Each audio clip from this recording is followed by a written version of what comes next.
На исходе последнего года перед пандемией мы отправились на самый край света, юг Аргентины и Чили, регион, известный как Патагония. В этом видео все те чудеса, которые мы увидели за наше двухнедельное путешествие по Южной Америке. Ставьте лайки, если тоже хотели бы однажды посетить Патагонию, и подписывайтесь на канал. На путешествие у нас получилось заложить всего-навсего 13 дней, поэтому мы сразу отказались от идеи посмотреть Северную Патагонию. Вместо этого мы решили исследовать огненную землю, нацпарк Лос-Гласиарес в Аргентине, где находится пик Фицрой и ледник Перито Морено, а также парк Торрес-дель-Пайне в Чили. Сегодня 1 ноября 2019 года, и мы летим в Патагонию. Мы вдвоем самостоятельно спланировали и осуществили это путешествие, без гидов, авторских туров и знакомых на месте. Рассвет в аэропорту Сан-Паулу. Когда ты чувствуешь, как пахнет здесь воздух, ты понимаешь, что ты по-настоящему далеко.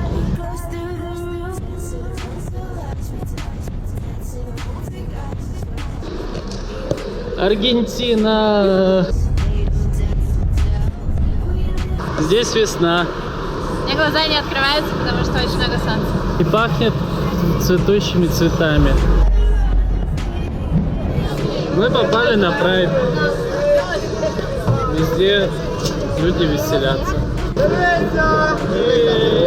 Мы максимально вообще не вписываемся.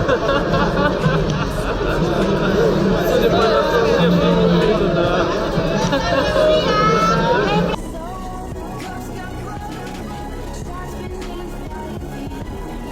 Сам Буэнос-Айрес по сравнению с другими городами Южной Америки, например Рио или Кито, показался нам более безопасным и спокойным.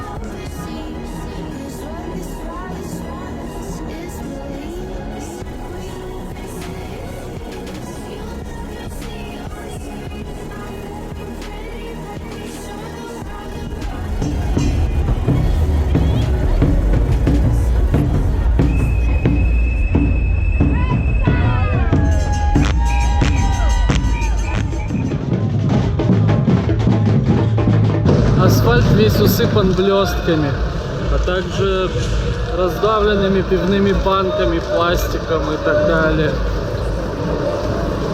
Парад идет за собой, оставляя вот какой-то странный след.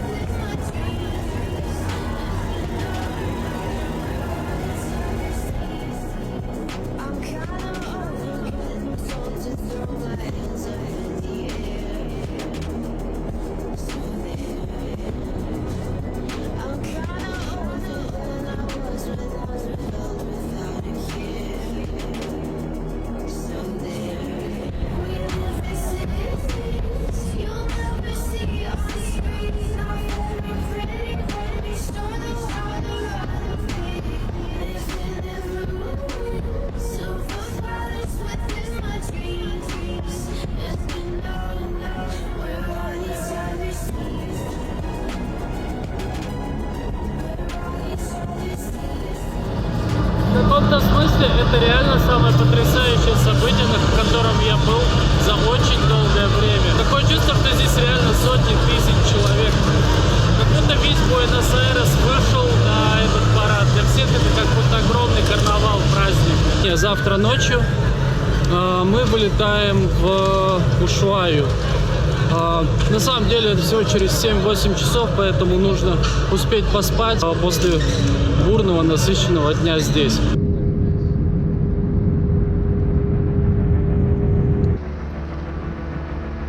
Нам дали машинку.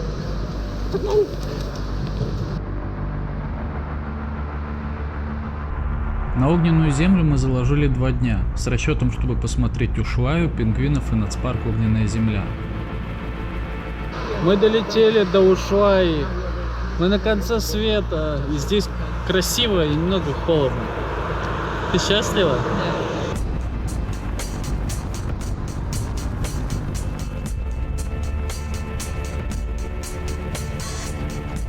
Мы уехали из места, где зима еще не наступила, в место, где зима пока еще не ушла. Мы попытались обмануть систему и доехать до побережья с пингвинами и котиками самостоятельно на прокатной машине, но это оказалось невозможно.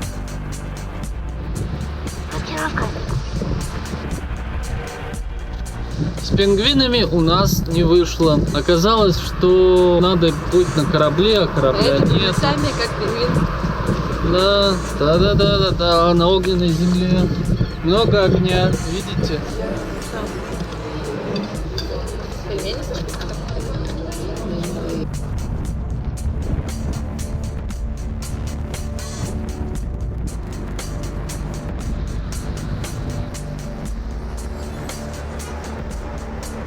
Первый пробный хайк наверх до ледника над Ушуаей. Всего час вверх. Посмотрим после этого, захочу я 5-дневный трек или нет. У тебя нет выбора.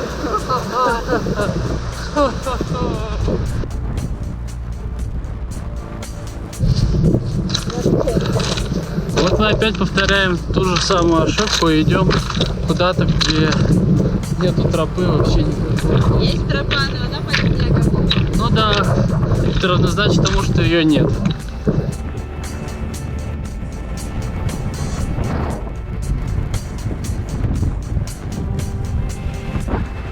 Конец света! Мы в Ушуае. Мне кажется, без преувеличения, лозунгом этого города могло бы быть «Ушуая, убогая жизнь на краю света». По факту это что-то среднее между Квинстауном на минималках и Чималом в Алтайской области. Да, здесь очень красиво, и понятно, что особо чего-то ждать от города, который находится настолько далеко от всего, просто не стоит. Но впечатления такие, какие есть. Нас научили пить мате, оказывается, там очень хитрая технология, я не буду сейчас рассказывать, и он очень крепкий, и его пьют из одной трубочки. Чувствую себя очень хорошо. Я правильно понимаю, что доллар аргентинский это примерно 1 рубль? Да, примерно, да.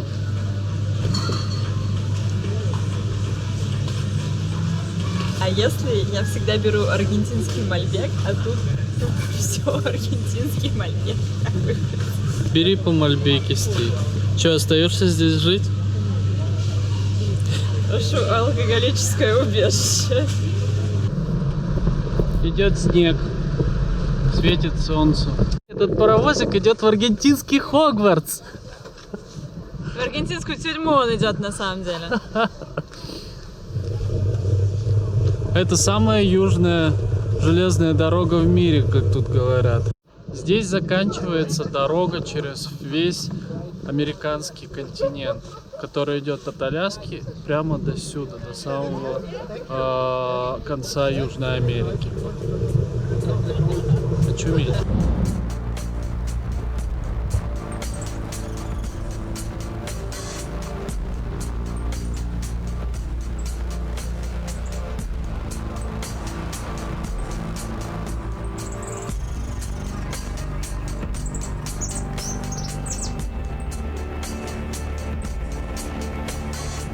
Ну, допустим, кря.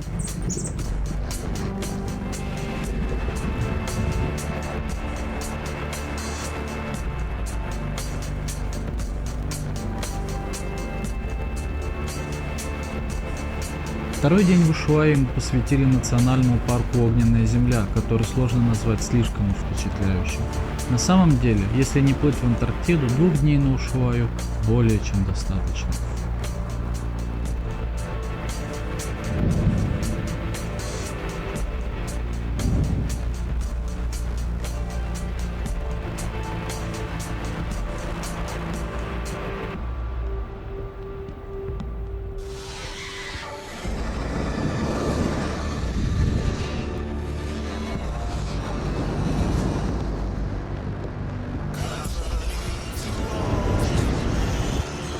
Говорят, что вот это вот за мной самое далекое почтовое отделение всего мира. И там можно поставить себе в паспорт штамп о том, что ты был на краю мира. У меня есть как раз запасной паспорт, поэтому пойдем проверим, как это.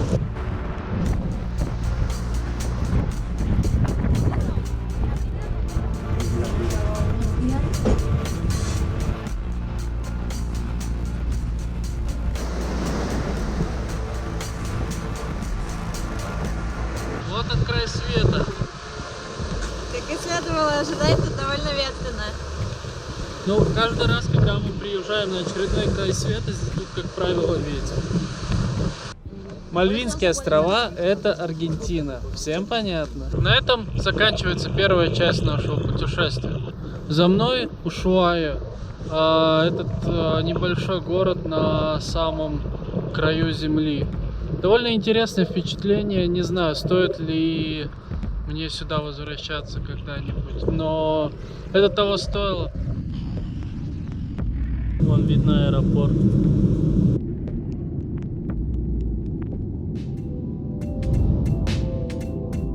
До гора не завезли. Мы, короче, почти прилетели в Патагонию, но за окном равнина. И у нас есть несколько вопросов. Шел третий день в Аргентине. Мы все еще не поменяли деньги. Да. Посмотрели пингвинов, Да. не отправили открытку, не купили магнит. То есть пока что мы просто как бы тратим время и не выполняем поставленные цели. Неэффективно отдыхаем. Не выполнены KPI. На горизонте виден Эль-Калафате. Ну, вот этот вот поселок городского типа. Самая ближайшая аналогия, которую мы придумали, это Бийск. Эль-Калафате. Прикольно, конечно, видеть такие места за полземли. Но вообще-то можно было бы там из Москвы немножко выехать. И вот оно, пожалуйста, свое родное Эль-Калафато. Калафате. Эль-Калафатово. В этом городе абсолютно смущает отсутствие тротуаров, как вообще Пешеходных переходов. для чего угодно. Я не знаю, это город не очень приспособленный для жизни на самом деле. И вот эта вот елка.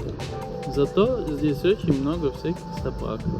Можно гладить собак по пузу, да, дружок? На самом деле в Эль-Калафате можно вот еще сходить в заповедник каких-то птиц редких южноамериканских. Are you excited? Естественно, испытатели. С биноклем не нужно сподручно смотреть на птичек, да?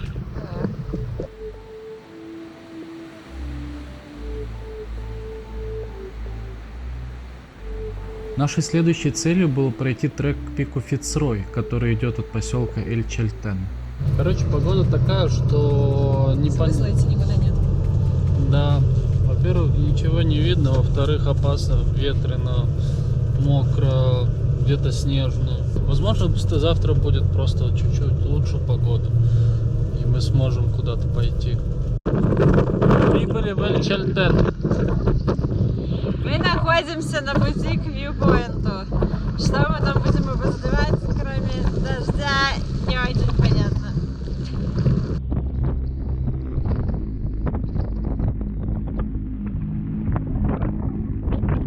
За мной должен был быть красивый вид на ледник. И вот этот вот.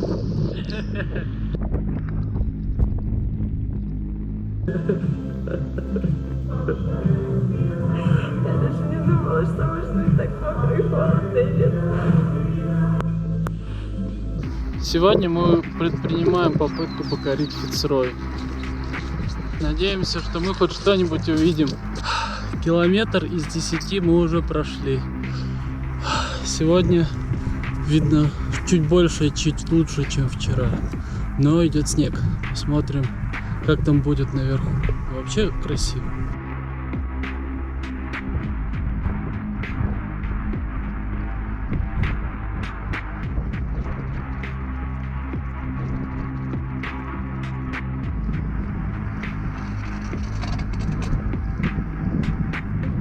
Патагонская природа учит смирению. Можно прилететь с другого конца света, ожидая фантастических видов, и получить серую мглу перед самым носом. Поэтому важно не бронировать все в стык и закладывать в свой план гибкость в расчете на плохую погоду. Команда «Упрямый трактор» продолжает подниматься, несмотря на тяжелые погодные условия. Да, мы просто идем вверх по ручью, а снег уже перестал просто таять. Поэтому вот, немножко, когда снег относит, видно вот это вот. Все, совсем снег таять перестал. И вон налетает еще туча снизу. Здесь намело уже целые сугробы. Внизу было написано, если вы видите лед или снег на треке, пожалуйста, не идите. Но мы пренебрегли этим хорошим советом и пилим вверх. Все потому, что мы тренировались в Новосибирске, где не чистят снег. Вот мы видим кучу туристов, которые, как и мы, добрались до самого верха, чтобы увидеть что? Ничего не увидеть здесь. Отпуск мечты, говорили они. Патагония — это счастье, говорили они.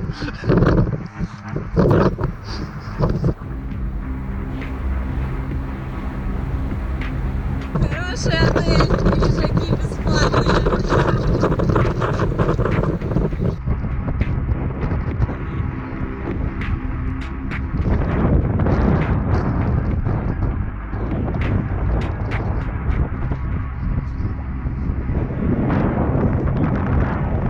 С каждой минутой Фицрой меняет свои очертания и оказывается все больше и больше. По мере того, как с него сдувает эти облака. И не хочется уходить. Кажется, что покажут еще что-то интересное. Конечно, оно того стоило. Особенно, когда вот смотришь на вот это. Ну, а облака? Ну, нам в итоге все равно повезло то, что их время от времени сдувает, и мы видим гранитные вершины, которые где-то над нами высоко поднимаются. Суровое, конечно, это место. Прочь отсюда. Когда мы шли вверх, было чуть меньше народу. Трафик здесь прям как на оживленной улице. Учитывая, что тут недавно прошел снег, все это превратилось в опасный горный каток. Тут видно наш маршрут. Вот мы идем вниз, вот там вот по той дороге проходим вот ту вот морену и через лес идем вон, через ту долинку и уже спускаемся вниз к Эль-Чельтену, к городу. Весь трек вот туда-обратно 22 километра. В одну сторону, соответственно, 11. Вон там вот над горами видно торосы, покрытые снегом, и за завесой ветра. Прикольно, что можно попить воду прямо из ручья. Она стекает с горы, талый ледник. Рубрика «Стиль в горах». Стиль в горах. Оденься как чудовище. Почти пришли.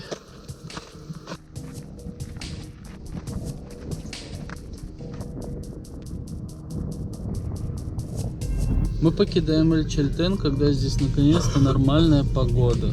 И мы сегодня едем в Чили. Сначала едем назад в Улькалафат, потом пересаживаемся на автобус до Пуэрто-Наталеса.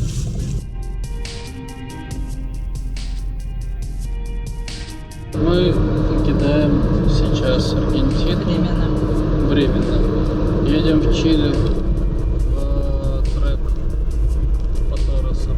Самая сложная часть нашего путешествия, наверное.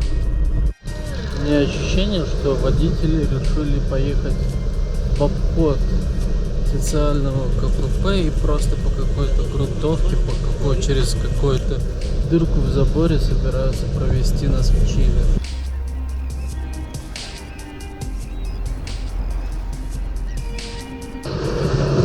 Пуэрто-Наталес. Хочется, проверить везде, где есть сублимированная еда. Купить билеты на автобус, узнать, где билеты на автобус на 10 песо дешевле. Переменять все, купить там, поменять корабль, арендовать палки, потом сдать палки, купить палки, сэкономить, потратить еще денег, купить футболку, купить дополнительную фриску, а вдруг я замерзну, нужно взять дополнительный теплый спальник. Это называется тревога.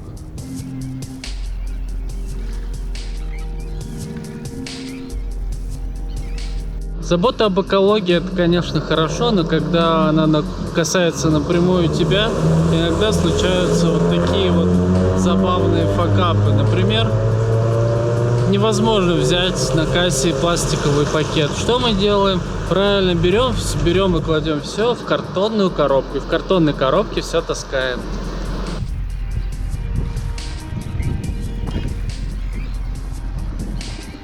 Основной транспорт в Патагонии – автобусы. Сеть маршрутов связывает все основные локации – Эль-Калафате, Эль-Чельцен и Пуэрто-Наталес. Сами автобусы довольно комфортные, есть туалеты и удобные для сна кресла. Билеты на автобусы покупаются в интернете или прямо на автовокзале. Мы решили брать на месте, чтобы иметь больше гибкости, и не прогадали. Я чувствую воодушевление. Мы отправляемся в 5-дневный трек сюда. Одной из наших основных целей в Патагонии было пройти знаменитый 4-дневный W-трек в национальном парке Торрес-дель-Пайне, который дает возможность посмотреть самые красивые места нацпарка. Мы решили идти налегке, поскольку мы летели без багажа и не брали с собой палатку и спать. Вместо этого мы арендовали их на месте в кемпингах, хоть это и не дешево, порядка 80-100 баксов за двоих за ночь. Просто невероятно! Никогда такого не было, и вот это. Полный восторг.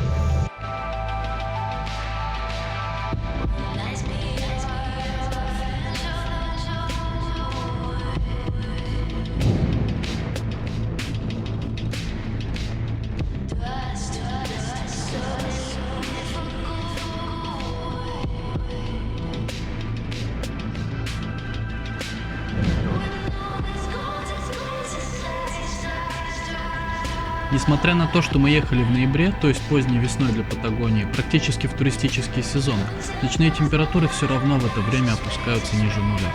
Поэтому тем, кто берет свою снарягу, стоит рассчитывать на холодную погоду и беспощадный ветер. Лага Грей.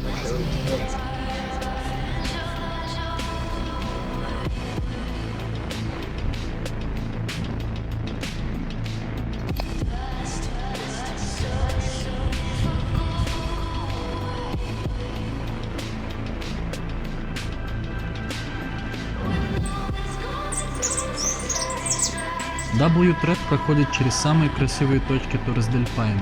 Вид на ледник Грей, Мирадор Британика и Мирадор Баса де лас Торрес. В первый день мы отправились к озеру и леднику Грей, 15 километров в одну сторону.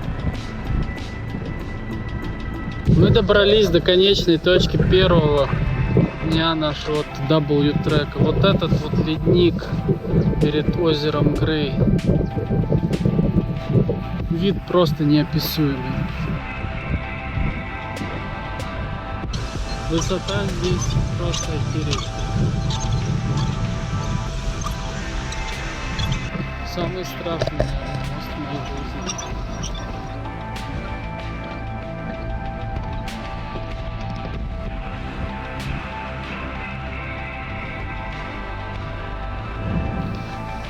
Отдых на юге. Загораем.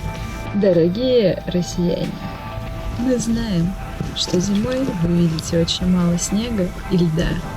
Поэтому мы решили вам напомнить, как это все выглядит.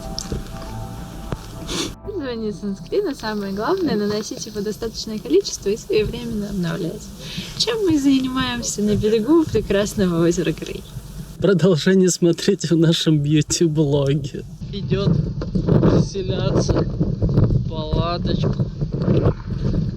И вот такие два больших спальных мешка.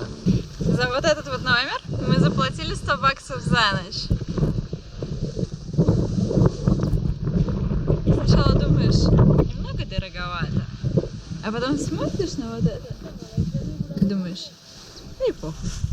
Тридцаточка. Я никогда столько не ходил. Вообще в жизни не ходил столько в день. Мои ноги вообще отказываются мне служить сейчас. Мы кое-как добрались до палатки, и мы просто в шоке. Ты такой болтун. Да.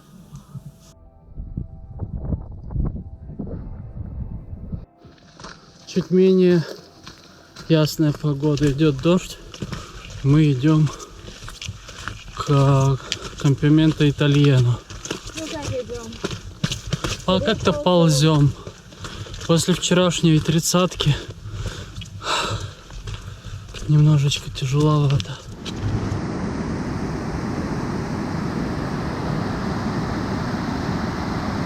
С вами передача по домам, и мы находимся в кемпинге Лос-Куэрнос в парке Торрес-дель-Пайне. Посмотрим, что же у нас тут дома. В этом шикарном одноместном особняке. Двухместном экчуале. Богатое убранство с шикарными кроватями. Ну, вообще-то, В стиле Людовика XIV. матрасики очень даже в тему. Матрасики отличные. И sleeping bags. Sleeping bag. Здесь мы и будем ночевать сегодня. Вот здесь стоит наша палатка. А вот здесь местные достопримечательности.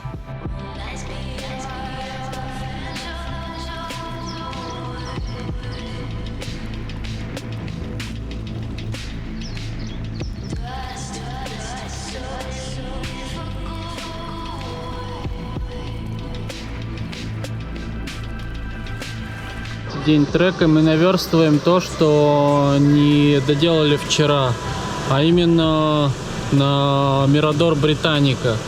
Высокая difficulty, это сложно, плохо. Ну ладно, пойдем.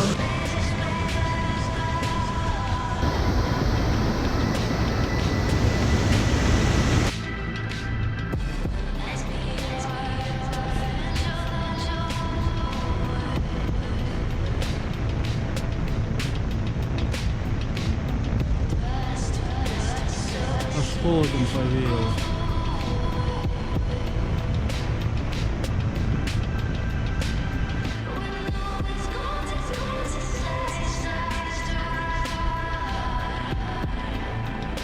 Собрали про расстояние на этом маршруте. И про набор высоты. Это все намного сложнее, чем нам казалось.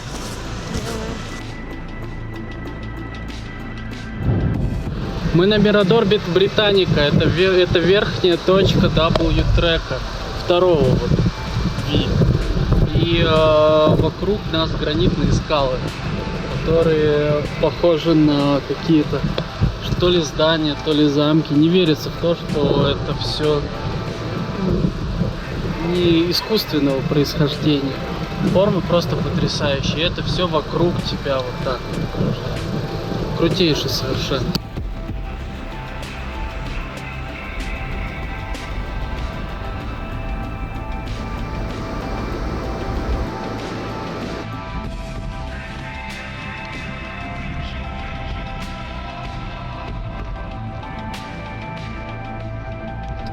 Нереальный цвет воды, да. Мы продолжаем свой путь назад к Лос-Куэрнос, чтобы там немножечко поесть и отправиться дальше. Еще на 10 километров. Мы прошли 22 километра и вернулись назад. И нам еще впереди 10 километров идти, а сил не так уж много. Вот я просто повалился и лежу. Зато мы увидели очень много красоты по пути. День сегодня жаркий, солнечный. В небе надо мной парят орлы. Наш несомненный факап – бронировать ночевки в палаточных лагерях на треке в последний месяц перед поездкой. В итоге в кемпе, где мы должны были жить в последнюю ночь, уже дней за 40 не было мест в палатках и пришлось платить совершенно конские деньги за ночевку в гостинице. Так выглядят люди, которые пришли в 32 километра сзади. Мозги. У нас нет своих. Нам нужны чужие хотя бы. Да, ноги вообще просто такие, мы никуда не пойдем никогда. Мы еще никогда не видели таких цен. Вот, например, Хаус-вайн за 700 рублей я еще не пила. сэндвич за 1200. Да, я выберу себе напиток просто, пожалуйста. Кот-блогер года в семье. Мы, короче, не наелись за косарь 200 сэндвичем, и я говорю, что у нас осталось немного рисика. Стол устойчивый. Сейчас разместим горелочку, быстренько приготовим. Консерва осталась.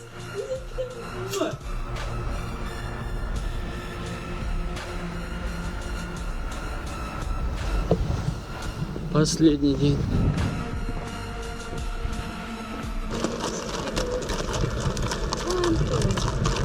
Спрайт. Какие хорошие. Пивко. Лошадки везут пивко. Нужно сказать, что несмотря на кажущуюся дикость, трек в Торрес-дель-Пайне все же можно назвать благоустроенным. В некоторых кемпингах можно выпить вина хоть и задорого и благополучно расплатиться за него картой.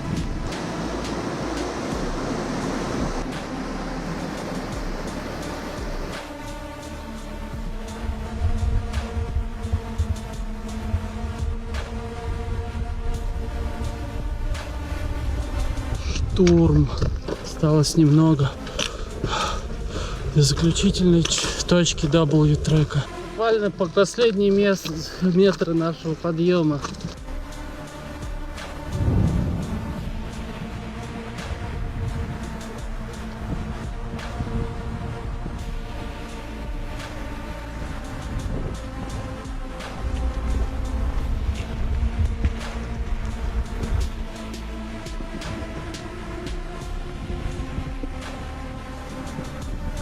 Лагуна Торос. Конечная наша цель нашего W-трека. Остается только спуститься и добраться до Пуэрто-Наталес.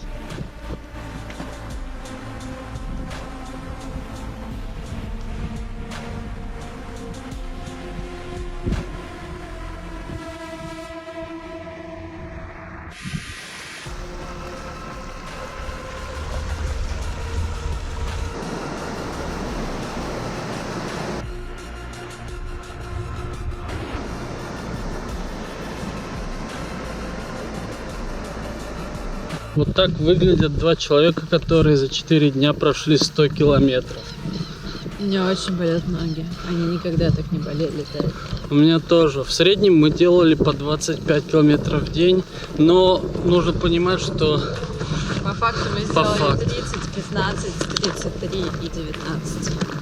ну, то есть это вообще на пределе возможностей для нетренированного человека, который не бегал там марафоны, не готовился к айронменам и все такое. Я бы сказала, что это за пределами возможно. Я не знаю, когда я еще на такую херню решусь. Скоро, дружок, скоро.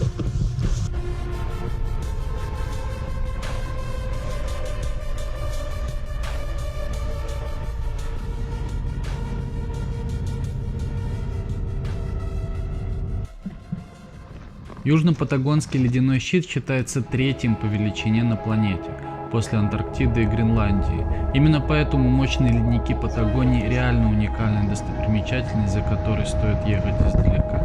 В других местах такого не встретишь. Самый знаменитый ледник Перито Морено можно посмотреть несколькими способами. Во-первых, можно самостоятельно съездить к нему на такси из Эль-Калафата. Большая часть туристов делает именно так. Мы же решили взять круиз, который идет помимо Перито Морено еще и к ледникам Упсала и Спигацини. Слушай, ну мне кажется, что здесь метров 30-40 есть. Да ладно. 30 метров это 10 этажей, правильно? Хотя, вот. Не, мне кажется... Ну вот смотри, видишь деревья рядом? Сис. Ну да, что так. А там как будто на тракторе. Круиз после пройденных в путешествии хайков показался нам довольно пенсионерским занятием. Можно просто сесть в тепле и смотреть на айсберги и ледники.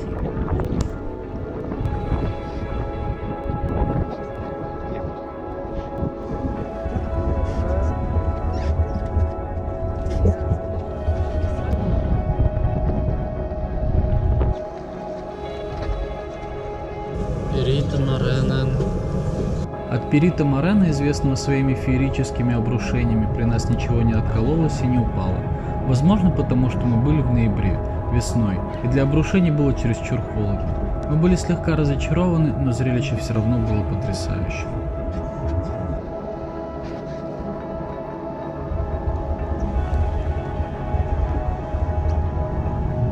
Вот этот синий цвет в промежутках между башней и Антоном и Наталью. Это тот синий, который прям самый синий.